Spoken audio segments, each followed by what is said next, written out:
네, 국세청 유튜브 시청자 여러분 안녕하세요. 국세상담센터 세안남 이도헌 조사관입니다. 네, 오늘은 다수 동시상담 부가세세 편 그 마지막 시간이 되겠는데요. 네, 열심히 준비해온 댓글 답변을 지금 공개하도록 하겠습니다. 사업비용을 쓰면서 종업원 명의의 신용카드를 사용했네요. 자, 이 경우 매입세 공제를 받을 수 있나요? 라는 질문입니다. 네, 그렇습니다. 네, 부가가치세 매입세 공제는 사업과 관련된 비용에 대해서 사업자 본인 명의의 어떤 지출 증빙을 수취한 경우에 적용받을 수 있는데요. 다만 이 부득이하게 종업원이나 가족 명의의 신용카드를 사용하는 경우도 있을 수 있겠죠. 자, 이 경우에는 해당 비용이 사업을 위해서 사용되었거나 사용될 재화 또는 용역의 공급에 대한 것이 확인되는 경우에 한해서 매입세 공제를 받을 수 있습니다. 자, 다른 사례를 살펴볼까요? 자, 법인의 비용을 부득이하게 법인의 임직원 명의의 신용카드를 사용했다면 그 비용에 대해서는 매입세 공제를 받을 수 있고요. 종업원과 가족을 제외한 타인 명의의 신용카드를 사용한 경우에는 매입세 공제를 받을 수 없습니다. 다만 이 타인 명의의 신용카드로 사업비용을 사용한 경우에는요, 이 세금계산서를 발급받은 경우에만 공제받을 수 있는 것이니까 자, 이 부분 참고해 주시기 바랍니다. 자, 오피스텔 임대 사업을 하고 있는데요. 자, 주거용으로 임대할 예정인데 자, 이 경우 오피스텔 매입 시 부담한 그런 부가세에 대해서 공제받을 수 있나요? 라는 질문입니다. 네, 그렇지 않습니다. 자, 오피스텔은 임차인이 업무 용도로 사용하는 경우도 있고 상시 주거용으로 사용하는 경우도 있습니다. 자, 이 경우 임차인이 해당 오피스텔을 실질적으로 사용한 용도에 따라서 부가가치세 과세 여부나 매입세 공제 여부가 달라집니다. 자, 임차인이 해당 오피스텔을 업무 용도로 사용하고 있다면 해당 임대소득은 부가가치세 과세 대상에 해당이 되는 것이고요. 자, 만약 임차인이 상시 주거용으로 사용하고 있는 경우라면 부가가치세 면세 대상에 해당이 됩니다. 자, 여기서 잠깐 복습을 좀 해보면요. 네, 부가가치세법상 공제하지 아니하는 매입세, 자, 다시 한번 보여드리면 이 중 면세사업과 관련된 매입세액은 매입세 공제를 받을 수 없는 것이죠. 자, 그렇다면 이 해당 오피스텔이 상시 주거용, 자, 그러니까 이 면세 사업을 위해서 사용하는 경우라면 관련된 매입 비용은 공제를 받을 수 없는 것이겠죠.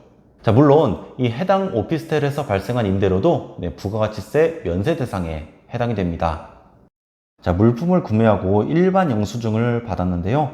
자, 이 경우 매입세 공제를 받을 수 있나요? 라는 질문입니다. 자, 그렇지 않습니다. 사업을 위해서 자기가 부담한 매입세액이 있는 경우에는요, 반드시 적격 증빙을 갖춰야만 이 매입세 공제를 받을 수 있습니다. 즉, 세금계산서 그리고 부가가치세액이 별도로 기재된 신용카드 매출전표 또는 현금 영수증을 수취하지 않았다면 매입세 공제를 받을 수가 없게 됩니다. 자, 실질적으로 물건을 구입하면서 부가가치세를 부담했는데 이 적격증빙을 수취하지 못해서 매입세 공제를 받지 못하는 그러한 상황은 발생하지 않아야겠죠. 그래서 이 적격증빙 서류를 철저히 받아두는 것이 바로 절세의 지름길이라는 것 꼭 기억해 주기 바랍니다. 자, 신용카드로 구입한 항공권은 매입세 공제를 받을 수 있나요? 라는 질문입니다. 네, 그렇지 않습니다. 당초부터 세금계산서를 발급할 수 없는 간이과세자나 세금계산서를 발급할 수 없는 사업자, 자, 예를 들어서 여기군송업, 미용욕탕업, 자동차 운전학원 등등 이러한 사업자에게 재화 또는 용역을 공급받고 신용카드로 결제를 하고요. 자, 매출전표를 받았다 하더라도 매입세 공제를 받을 수 없습니다. 자, 항공권은 여객 운송업과 관련이 되어 있죠. 따라서 안타깝지만 이 경우 매입세 공제를 받을 수 없습니다. 자, 운수업을 영위하고 있는데요. 업종 코드가 602302입니다.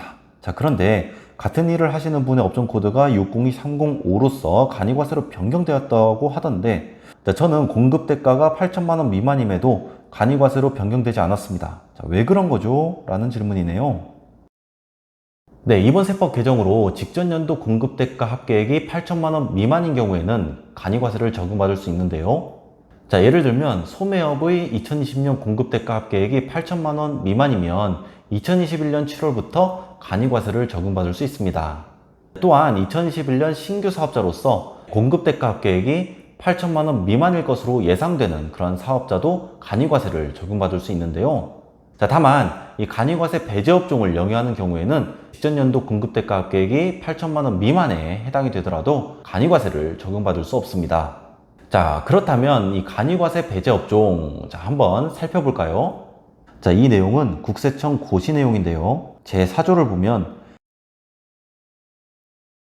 간이과세가 적용되지 않는 사업의 종류는 별표 1과 같다고 나와 있네요. 자, 별표 1을 살펴보면 업종 코드 602302와 602305 모두 간이 배제 업종에 해당이 됩니다. 다만 이 중에서도 간이과세를 적용받을 수 있는 경우가 있을 수 있는데요. 자, 다시 사조를 보도록 하겠습니다. 자, 단서 조항을 보면 단 별표 1에 열거된 사업이 다음의 각호 지역에 해당이 되는 경우에 한한다 라고 되어 있습니다. 자, 즉 602-302 업종이나 602-305 업종을 영위하면서 열거된 지역 외의 지역에서 사업을 하는 경우라면 간이과세를 적용받을 수 있다는 이야기가 되겠죠.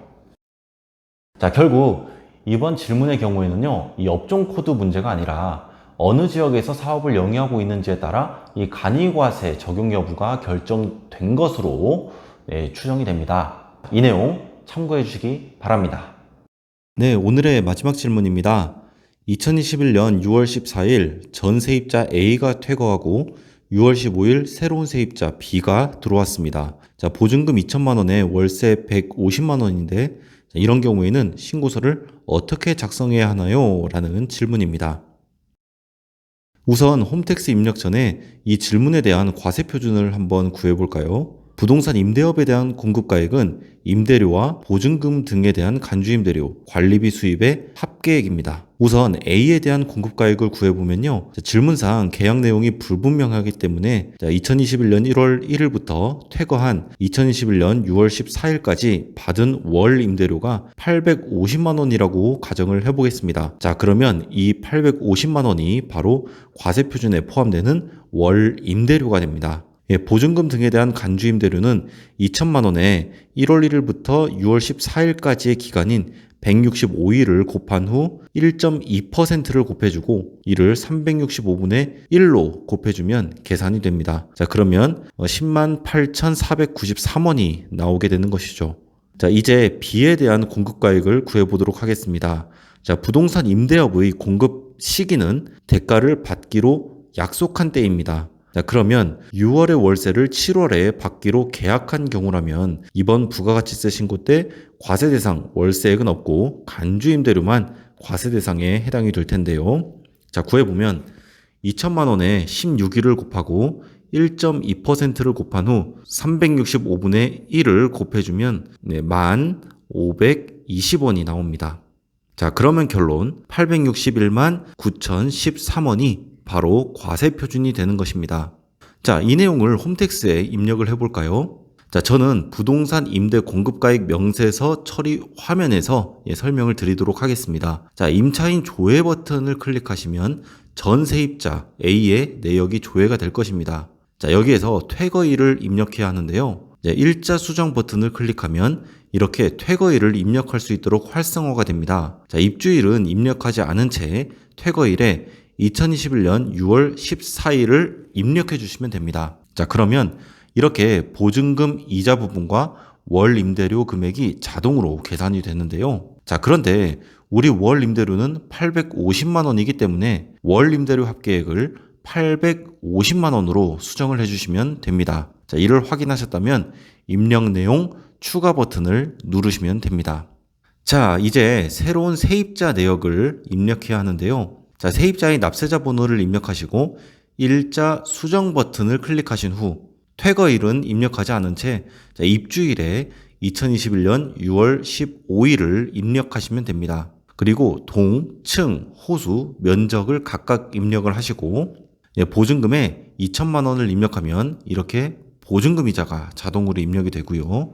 자, 월 임대료 항목에는 0원을 입력해 주시면 됩니다. 그리고 입력 내용 추가 버튼을 누르시면 명세서 작성이 완료되는데요.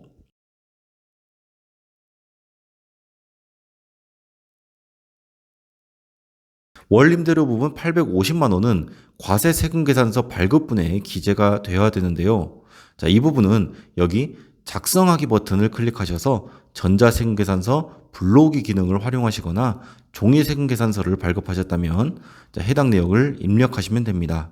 네, 보증금이자 11만 9,013원은 4번 과세 기타 항목에 입력이 되어야 되고요.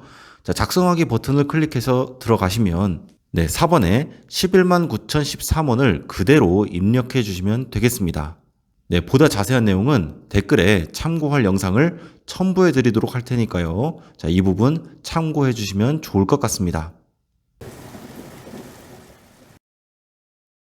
자, 이렇게 다수 동시상담 부가가치세 편 그 시리즈가 모두 마무리되었습니다. 부가가치세에 대한 궁금증 조금 해결이 되셨나요? 네, 이러한 컨텐츠를 통해서 여러분들이 이 세법에 대한 궁금증을 해결할 수 있다는 것에 대해서 저 세한남은 무척 기쁘게 생각합니다. 네, 저를 포함한 우리 국세상담센터는 앞으로도 여러분들이 가지고 있는 세법에 대한 궁금증을 잘 해결해 드릴 수 있도록 최선을 다하겠습니다. 자, 많은 응원 부탁드리고요. 자, 이번 시리즈는 이렇게 마치도록 하겠습니다. 지금까지 세한남이었습니다.